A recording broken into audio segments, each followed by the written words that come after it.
第一次来旧金山这座城市是2012年，还在读大学的我寒假来这里旅游。那个时候的我对这座城市的了解几乎为零，我甚至不知道金州勇士队原来在湾区。那个时候他们还是联盟的鱼篮球队，距离后来的王朝还有几年的光景。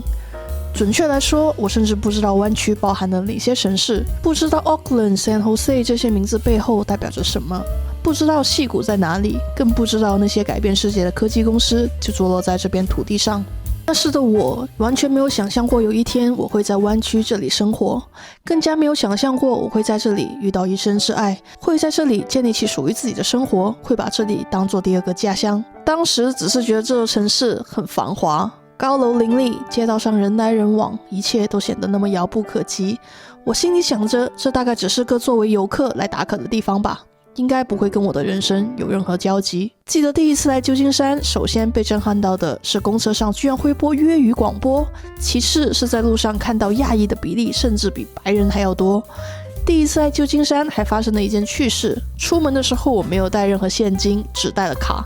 结果异地刷卡被锁住了。晚上想要买东西的时候，突然发现完全刷不了，我身上1分钱都没有，甚至开始担心起晚上回不了住的地方。后来才发现买的是 Munich 的 Day Pass， 那晚就靠那张车票回到了住的地方。那是我跟旧金山这座城市的第一次邂逅。后来因为家人等等各种的原因，我搬到了湾区。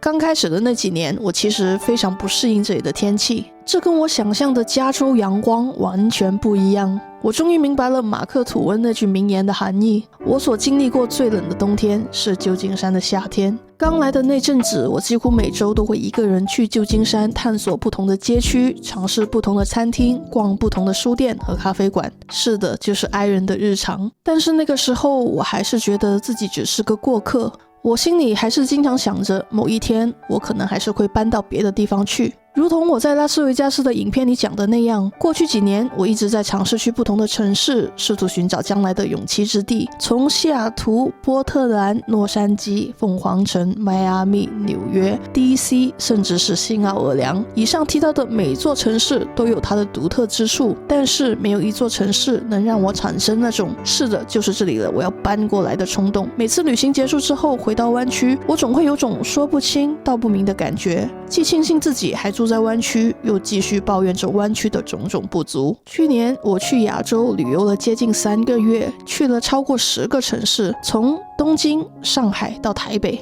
飞机降落到 SFO 的时候，那一刻我才恍然发现，原来我已经找到了，原来这里已经成为了我的第二家乡。这个认知来得如此突然，却又如此的自然。我终于明白了，我一直在外面寻找的那个完美的地方，其实早就在我身边。不是因为湾区完美无缺，它有太多的问题和不足，而是因为这里已经成为了我生命中不可分割的一部分。人们爱上一座城市的理由千奇百怪，有人因为天气，有人因为工作机会，有人因为这里能让他们重新开始，有人说在这里治安越来越差。很多 YouTube 影片都在讲旧金山如何沦陷，如何变成了流浪汉的天堂，如何不再安全。有人说这里工作机会越来越少，科技公司裁员的新闻大家也看不少了。有人说这里生活压力很大，一个普通的2居室公寓月租可能要4-5千美元，买房更是要准备好上100万美元的预算。这些都是真的，我也都感受过。我最近看完了一本小说，叫《扶桑》。小说讲的是19世纪70年代末在三藩市唐人街的故事。主人公扶桑是一个被卖到美国当雏妓的中国女子，她在这片陌生的土地上经历了常人难以想象的苦难，却又展示出了惊人的韧性和生命力。小说通过她的故事展现了那个年代华人移民在美国生存的状态，他们为什么来到这里，如何在歧视和排斥中生存，又如何在这片土地上扎下根来。其实与其说是讲一个铭记的故事，作者更想描述的其实是华人移民的故事，一个群体的故事，一段历史的故事。19世纪中叶的淘金热吸引了第一批华人劳工来到加州，他们梦想着在金山发财，然后衣锦还乡。后来是修建铁路的需求，数以万计的华工在极其恶劣和危险的条件下工作，很多人客死异乡。他们来这里是为了生存，为了赚钱养家，为了一个更好的未来，即使那个未来充满了不确定性。但是努力生存的过程从来都不容易。历史上排斥移民的各种事件，你我都有耳闻，历史课本上也记载了不少。1882年的排华法案是美国历史上第一个针对特定族裔的移民限制法案。1877年的旧金山反华暴动导致大量华人财产被毁，华人社区遭受重创，无数华人被限制在最底层的工作，无法拥有土地，无法成为公民，无法与白人通婚。从小说描述的19世纪末到现在2025年，时间过去了100多年了。华人移民的职业结构发生了巨大的变化，从当初的挖矿、洗衣、开餐馆等等的工作，到现在的程序员、医生、会计师、数据分析师等等体面的工作。虽然职业和收入提高了，社会地位也今非昔比，但是在读这本小说的时候，我又突然觉得有些事情好像从来没有真正改变过。华人依然需要加倍的努力才能获得同样的认可，依然会面临着或明或暗的歧视。我自己就亲身经历过，我在街上遛狗，被一个白人的老奶奶指着我说 Get out of here。 从淘金热到 AI 热，从金子到 GPU， 这里始终吸引着来自世界各地的人。19世纪中叶，无数人涌向这里寻找黄金，梦想着一夜暴富。现在无数人涌向溪谷，追逐 AI， 梦想创造下一个改变世界的产品。四面八方的人来到这里，来自世界各地的工程师、创业者、投资人，带着他们的梦想和野心。只是当年的金子变成了现在的 GPU， 当年的淘金工具变成现在的算力和数据，当年的采矿公司变成了现在的科技巨头。但本质上，这种对财富和机遇的追逐，对未来的憧憬和赌注，跟100多年前没什么两样。而华人在这波浪潮中依然扮演着重要的角色。当年修建铁路的华工用自己的血汗连接了东西海岸，现在华人工程师用代码连接了整个世界。我们依然在这片土地上努力生存，努力证明自己，努力建设这个同时接纳和排斥我们的社会。读完福商之后，再次逛旧金山唐人街，感受完全不同了。我走在 Chinatown 上，周围是熟悉的中式楼牌，红色的灯笼，密密麻麻的商铺招牌。我的脑海中不经意的想象和浮现出100多年前这里曾经的画面。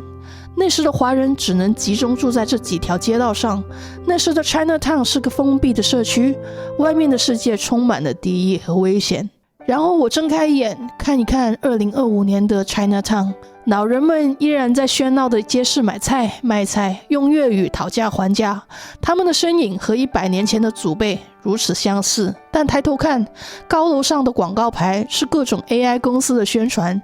街上到处可见的是威猛的无人车驶过，与推着菜篮车的老人形成了强烈的对比。游客来到这里，到处都是新奇，他们在中式牌楼下拍照，在排队买金门蛋挞。而我呢，来这里是为了买菜，然后去逛咖啡厅，去逛书店，去吃可能是全美最正宗的粤菜。不可否认，华人移民的身影深深嵌入了旧金山的历史脉络，并将继续影响着这座城市的现在与未来。在网上充斥着各种关于旧金山的负面新闻，什么治安崩坏啊，毒品泛滥啊， homeless 之城啊，我不会否认这些问题的存在。这座城市确实经历了坠落，也正在努力复苏，就像一个跌倒过的人，慢慢学着重新站起来。因为我相信这座城市最本质的东西没有变，湾区依然吸引着世界上最聪明、最有野心、最愿意冒险的人。这里有来自全世界的移民，不仅仅是华人，还有印度人、韩国人、日本人、非洲人、欧洲人。这些人带来了不同的视角、文化和想法，正是这些碰撞创造了湾区的创新文化。另外，基础设施也没有变，这里的创业生态系统完整，从创业到融资，从研发到市场，所有你需要的资源都在这里。历史和文化也没有变，从淘金热时代的冒险精神到60年代的反主流文化，从矽谷的创业文化到对多元和包容的坚持。这种文化沉淀不是一朝一夕能形成的，也不是轻易就能够消失的。正是这些文化让湾区在一次又一次的危机中重生。教育资源也没有变， Stanford、Berkeley 这些世界顶尖大学就在这里，他们不断输出人才和研究成果，无数的研究机构、实验室、孵化器在这里运作。这种教育和研究的生态系统是创新的源泉，也是湾区持续繁荣的保证。所以尽管湾区有这样那样的问题，尽管物价高、治安差，我依然对它充满信心，因为那些让一座城市真正伟大的因素，人才、文化、教育、创新精神都还在这里。我对它充满信心，从第一次邂逅到现在已经过去了10多年了。从一个懵懂的游客到一个犹豫的居民，从四处寻找更好的地方到最终认识到最好的地方一直就在脚下。这个过程就像是一段恋情，从初见时的惊艳到了解后的失望，从不屑到重新发现，最后到深深的爱上。作为一个移民，身份认同一直是个复杂的问题。我不是在这里出生长大的，所以永远不可能像本地人一样对这片土地有与生俱来的归属感。回到中国，虽然那是我的祖国，但经过这么多年在美国的生活，我也已经变得不完全属于那里了。我处在一个中间地带，既不完全是美国人，也不完全是中国人。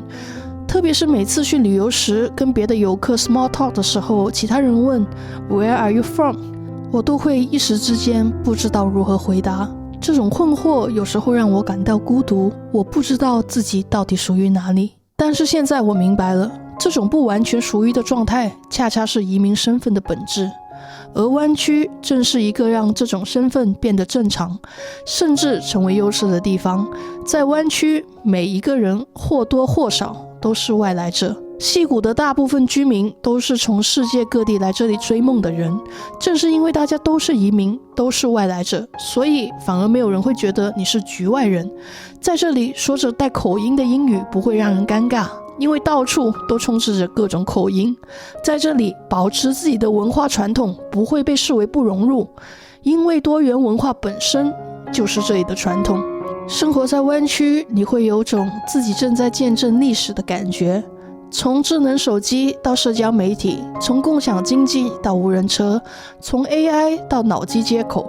这些改变世界的技术和产品，我的朋友、同事、邻居很多都在参与创造这些改变世界的产品。在湾区，创新不是遥远的概念，而是日常生活的一部分。你在咖啡馆可能会无意中听到旁边桌子在讨论下一个突破性的技术，你的邻居可能正在车库里创造下一个独角兽公司。现在的 AI 热潮就像当年的互联网一样，正在湾区如火如荼地展开。我每天都能感受到这种能量，新的 AI 公司不断涌现，新的应用层出不穷，新的可能性不断被探索。虽然也有泡沫，也有炒作，但谁又能否认真正的变革正在悄悄发生呢？但是我爱湾区不仅仅是因为这些宏大的叙事，更是因为日常生活中无数的小确幸。我爱在 Favorite Building 里闲逛，买一些有机蔬菜和水果，买一杯现磨的咖啡，然后坐在海湾边看着渡轮来来往往。我爱在 Mission 区的街道上漫步，欣赏着那些色彩斑斓的街头壁画，每一幅都在讲述一个社区的故事，一段移民的历史，一个艺术家的梦想。我爱在 Dolores Park 的草坪上躺着，看着远处的城市天际线，听着周围人们的欢声笑语。有人在弹吉他，有人在遛狗，有人在野餐，有一大群 gay 在晒太阳。是的，一大群 gay。那种轻松自在的氛围让你忘记这是一个压力巨大的城市。我爱开车去 Half Moon Bay， 在海边小镇上吃一顿海鲜，然后在沙滩上漫步，看着海豹在岩石上晒太阳，听着海浪拍打海岸的声音。我爱周末去 Napa 的酒庄，在葡萄园中品酒，享受加州的阳光和美酒。我也爱在 Berkeley 的独立书店里泡一个下午，那些老书店里有着几十年的历史，散发着书香和时光的味道。我爱在那里翻看各种书籍，从哲学到诗歌，从历史到科幻，总能找到一些意想不到的宝藏。我也爱在 Chinatown 的中餐馆吃一顿地道的粤菜，在那些不起眼的小店里藏着可能是全美最正宗的烧腊、点心。老板用粤语招呼着熟客，电视里播放着港剧，墙上贴着发黄的海报。这一切让我想起了广州的街头，想起了家的味道。我也爱在日本城的书店里买日文的时尚杂志，在那些日本餐厅里吃拉面。我也爱在韩国城里吃烤肉，在墨西哥餐厅里吃 taco， 在意大利区吃 pasta。在湾区，你可以不用出国就环游世界。这些日常的、具体的、微小的时刻，构成了我在湾区生活的质感。这些时刻让我觉得，这里不仅仅是我工作的地方，更是我生活的地方，是我的家。我在这里遇到了一生挚爱，那个改变了我生活轨迹的人。如果不是来到湾区，我们可能永远不会相遇。这个城市见证了我们的相识、相知和相爱，见证了我们一起经历的每一个重要时刻。当我说湾区是我的第二个家乡时，很大程度是因为这里有它。我在这里认识了很多朋友，有些是打篮球认识的，有些是邻居，有一些是在各种活动上偶然结识的。这些朋友来自世界各地，有着不同的文化背景和人生经历，但我们因为对这座城市的共同热爱而聚在一起。我们一起探索这个城市的各个角落，一起尝试新开的餐厅，一起去展览，一起去博物馆，一起徒步和旅行，一起抱怨房租太贵，一起见证这个城市的变化。这些共同的经历，这些友谊，是我在湾区最珍贵的财富。我也认识很多前辈，那些比我早来湾区很多年的移民，他们的故事和经验让我受益匪浅。有一些人在80年代就来到了这里，经历了矽谷从无到有的整个过程；有一些人在90年代的互联网泡沫中创业，有一些人则是在金融危机中坚持了下来，见证了经济的复苏和新的繁荣。听他们讲述自己的故事，我会不经意地想起扶桑中那些华人移民的经历。虽然时代不同了，但那种在异国他乡打拼的艰辛，那种对更好生活的渴望，那种不轻易放弃的韧性是一脉相承的。现在当有人问我，你还会继续在湾区生活下去吗？我的答案是肯定的，至少在可预见的未来。不是因为湾区变得完美了，而是因为我终于接受了它的不完美。就像接受一个人一样，你不可能找到一个完美无缺的伴侣，你能找到的是一个你愿意接受他缺点的人。湾区对我来说就是这样，我知道他的问题，我也为这些问题感到沮丧，但我依然选择留下，因为这里的好处远远超过了坏处。也许有一天我会离开，也许生活会把我带到另一个地方，但即使是那样，湾区也会永远是我人生中重要的一章，会永远在我心中占据一个特殊的位置。更重要的是，我现在明白了，寻找完美的地方本身就是个伪命题，没有完美的地方，只有适合你的地方。而一个地方之所以适合你，往往不是因为它客观上有多好，而是因为它在你的生命中扮演了什么样的角色，承载了什么样的记忆，连接了哪些人。湾区对我来说已经不仅仅是一个地理位置，而是我人生故事的重要组成部分。这里有我的成长，有我的爱情，有我的友谊，有我的奋斗，有我的失败和成功，有我的欢笑和泪水。多年以后，当我回看这个影片，回想起2025年的湾区，我会记得什么呢？我会记得在雾中的清晨，记得金门大桥在夕阳下的剪影，记得 Mission 区墙上的壁画，记得唐人街的喧嚣，记得 Half Moon Bay 的海风。我会记得和爱人手牵手走过的每一条街道，记得和朋友们聚会的每一个餐厅，记得那些深夜的谈话，记得那些周末的冒险。